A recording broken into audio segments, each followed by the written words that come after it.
is your substrate holder where you will put your sample on. So this whole system actually slides over, and then the lamp will turn on, expose for the time that you set it for, turn off, and slide back.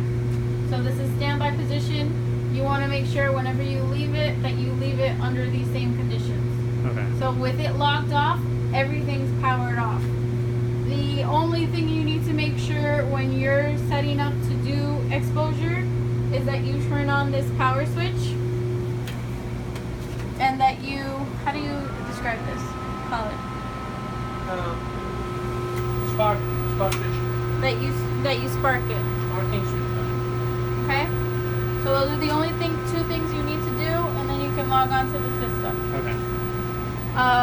These are the lenses for the microscope, so that you can look at, well, it's not logged on, so I can't show you anything. Okay. For the monitors, to turn them on, there's two switches. One switch is here for the right monitor, and you see the screen light, that means the monitor's on.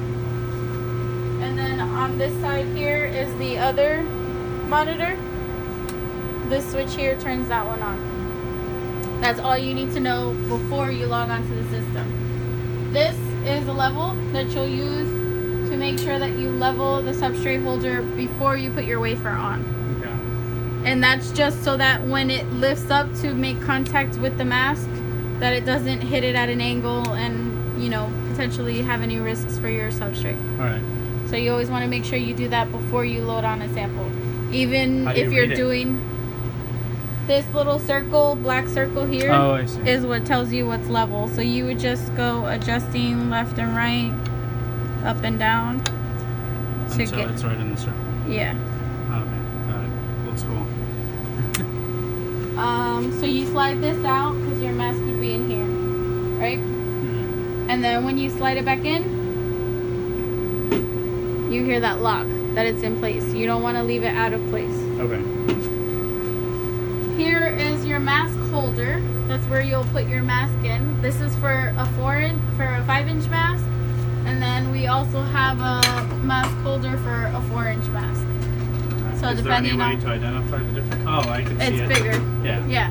So we typically use 5-inch masks. He's gonna give me one minute to show you. Okay. The one thing you need to make sure is that this is the side you don't want in contact with your wafer. Okay. This is the side that you do because this is the closest. If you look here, you can kind of see that the metal's on the other side of this mask, Mm-hmm. right? And so what'll happen is you're exposing light, right?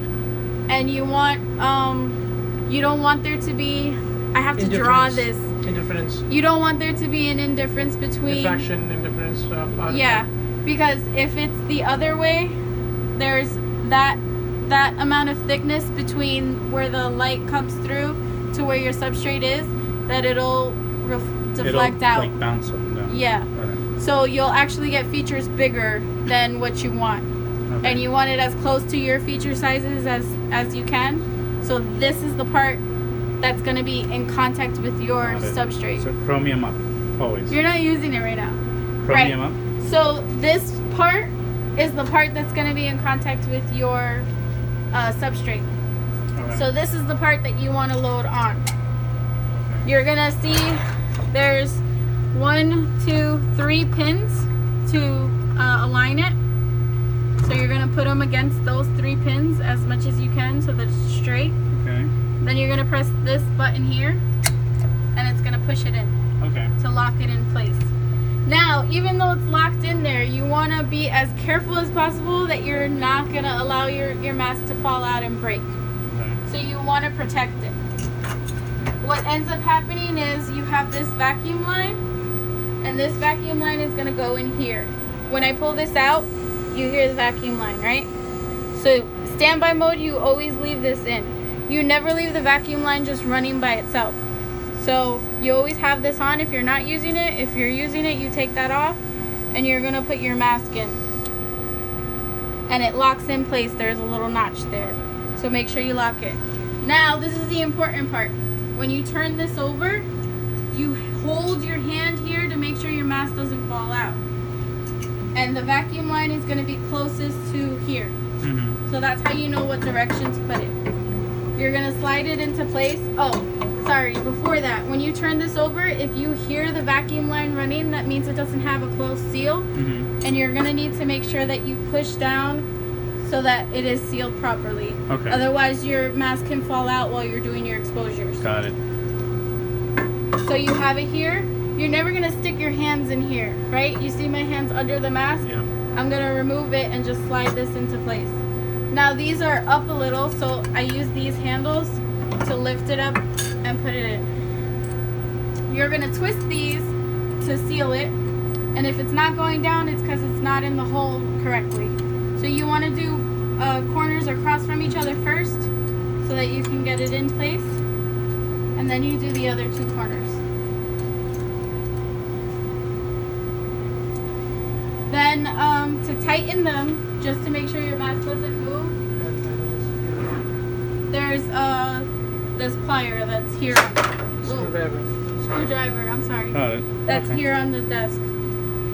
So you literally just, Kevin recommends tightening it. Yeah. Just doing very little or really tight? Yeah, it's very little. Alright.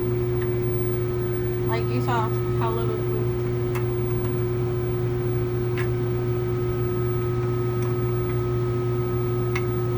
So you're set up.